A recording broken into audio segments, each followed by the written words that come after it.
Welcome back to Our Community. Susie Thomas visiting with Renee Powell from Clearview Golf Course, hearing the most incredible story you're going to hear in a while.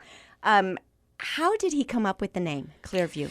Clearview, there is he was up on a hill, and you can look over on top of this one hill there, and you can just see it's such a very clear view. Mm-hmm. And I think that's where the name came from. But also, I think my dad was such a visionary, and he has such a clear view of life and of the future. Yes. And how race relations should look. Right. How that should look. Yeah, because I was reading all kinds of things into Clearview, besides just a neat Clearview. But I think it says so much about his heart and his whole attitude towards life as well. Right. Help me remember, when did Jackie Robinson break the barrier for baseball? Do you happen to know what year? I do. I should have looked that up. It was like in 1947. And I think the very interesting thing is that because we talk about Jackie Robinson a lot, and Jackie had a team behind him.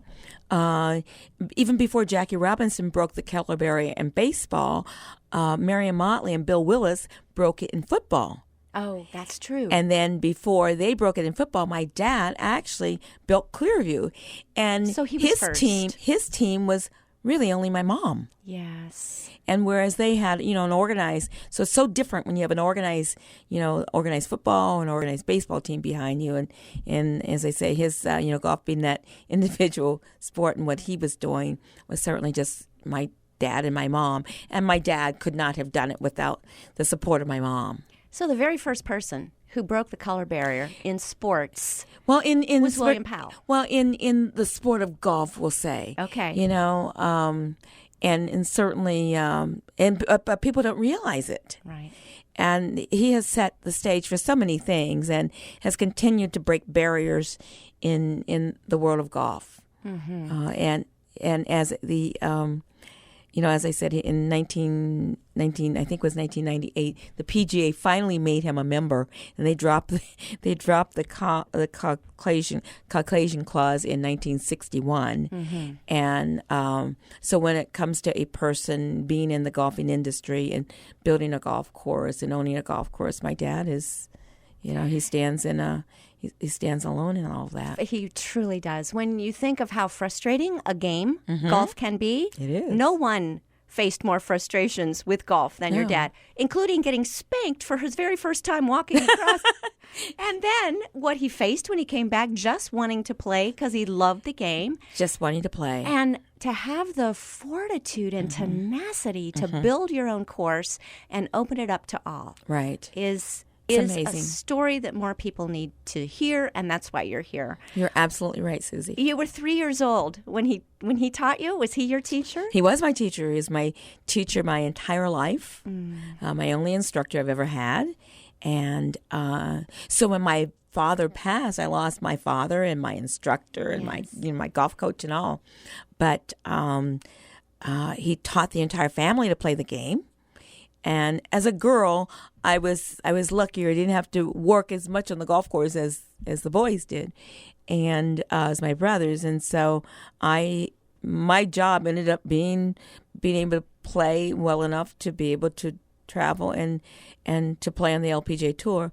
And I think my dad looked at it from the standpoint that there were greater opportunities for females, to get on the circuit. The LPGA never had a Caucasian-only clause, and so I actually became the second African-American to play on the LPGA Tour after Althea Gibson, who was a great tennis player. Yes. All right, let's sit on that for a little while. There was no Caucasian-only clause. However, you broke some barriers yourself. And continue to do so. Yes. When Althea was actually the best-known player on the tour, and she went out there. Well, not in these parts. No, not in these parts. But she was better known than anybody on the LPGA circuit because she had come from tennis. And she was a U.S. Open champion, a French Open, a Wimbledon champion, and then joined golf and was treated worse than anybody else on the tour, even though she was a world-class athlete. What kind of treatment did you feel that you received? Well, what kind of treatments did I receive? There were tournaments, actually, even when I went out, and I went out several years after Althea, they were called invitationals, and it was so that they didn't have to invite Althea and myself instead of opens. And so our tournament director then stepped in and said, look, we need to change these. And they had meetings with the other players and said, we're going to probably lose some of our tournaments, but this is how we have to be. Either everyone plays or no one plays. And he took that stand and broke down any things from what the other golf courses or sponsors wanted to do to not allow Althea Gibson and myself to play. But I mean, we're talking about what year here? I first joined the tour in 1967, and I played for 13 years. And so this really was kind of when civil rights were starting to really come into the forefront. You're right. And so, I mean, I used to receive a lot of threat letters on my life. Did you really? I did. I was, from at restaurants, they didn't want to serve you. So my roommate was a Canadian player, Sandra Post, who's a Canadian icon. But we would go into restaurants, and just not that many years ago, she said to me, I used to wonder why we would go into restaurants and they would serve everybody else but us. And I said, Sandra, I didn't want you to feel bad, but I think it was because you were a Canadian. Yes. And, in hotels where they would lose my reservations and things of that nature.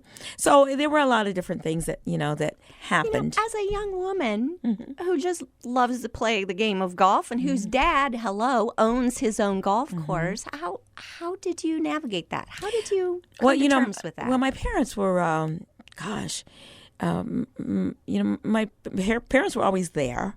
Yes. I mean, early on. And when I went on tour, I was traveling by myself. But I had a lot of faith. Yeah. And I remember my mom years ago as a youngster would say, at some stage, people are going to be not very nice to you. But remember that God has made everybody the same, and God loves you. And I know when I was 8 years old, that's when I started the first signs of prejudice and racism. Really? At 8. And then I thought, oh my gosh, this is what my mom was talking about. How young were you when she started telling you that? Do you remember? Probably when I first started going to school. So probably around the age of 6. But even then, that clear view to be able to see yourself through God's eyes, not through the ignorance of some others. Right. And so I know even when very nasty things were happening to me, I would always, I at least have that faith. And I thought that somehow I'm out here for a reason, for a purpose, and I will somehow be protected. And I don't know what, and I was. Yes. But it was always scary though. And I used to have, I would cry a lot, and I remember when I first got these horrible letters, I called my parents and I'm thinking, but they never told me to come home. But, and I would think in terms of, I used to love to read, biographies of people, and Harriet Tubman was my favorite in thinking of how she had the fortitude to bring people up out of slavery. Unfortunately, they had to go from Ohio all the way to Canada. Yes. But how she would bring people up and then go back. And every time she went back down the South, they would put a higher bounty on her head.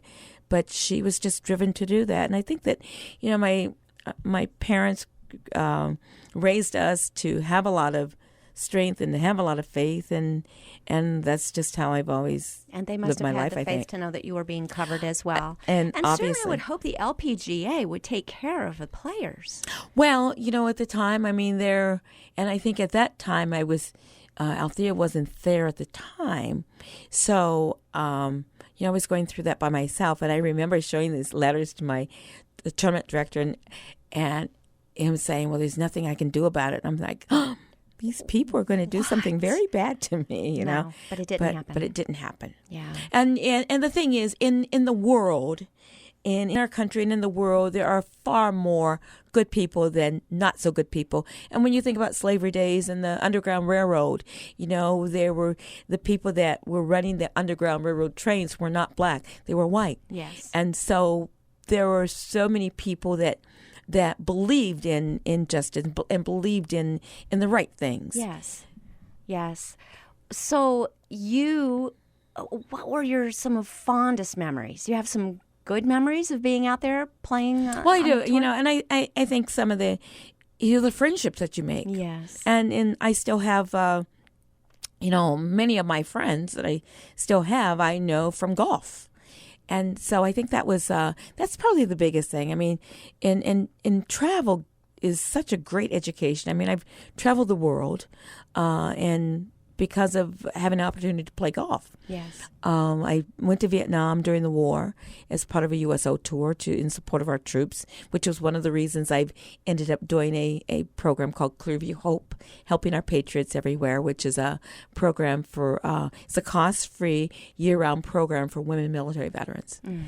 Well, tell us a little bit about that. Is that a way to participate? There is, and it's open to every woman who served in our military, and they don't have to know how to play golf because all the women in the program there may have been 2 or 3 that were golfers that played before, and we now have we started with 3 and have a roster of just around 60 people now. And a lot of it is we have women that have served in combat.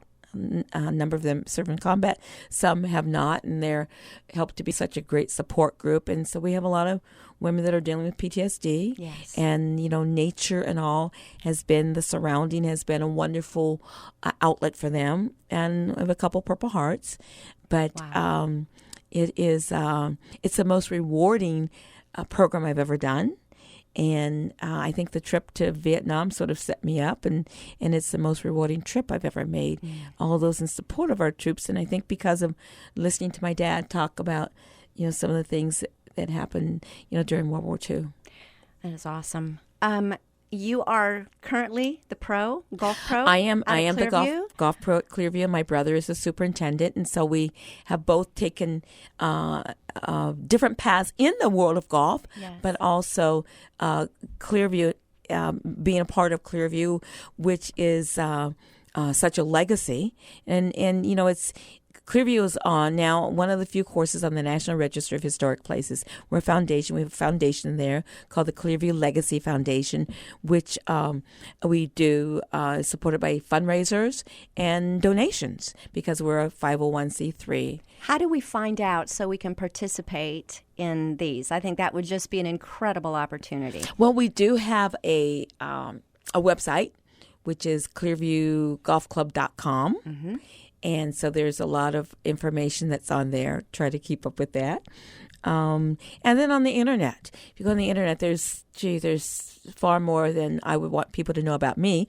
But there's a lot about my dad on there and about Clearview. Awesome. And it is really sort of this hidden jewel in Ohio. And it's something that is a part of American history, and American culture. And a lot of times I'll look at things and I'll see my dad's name, and I said, we read about history, having grown up, and I'm a great fan of history, and I'm like, wow, our family and Clearview and especially my dad having built my mom's support are a part of American history. Yes, it is. Renee Powell, okay, it is Clearview Golf Club. Go to clearviewgolfclub.com for more information. What an honor it has been to have you here with us today, and thanks so much for what you bring to our community. Well, thank you, and I've so much enjoyed being here and talking with you, Susie. Thank you so much.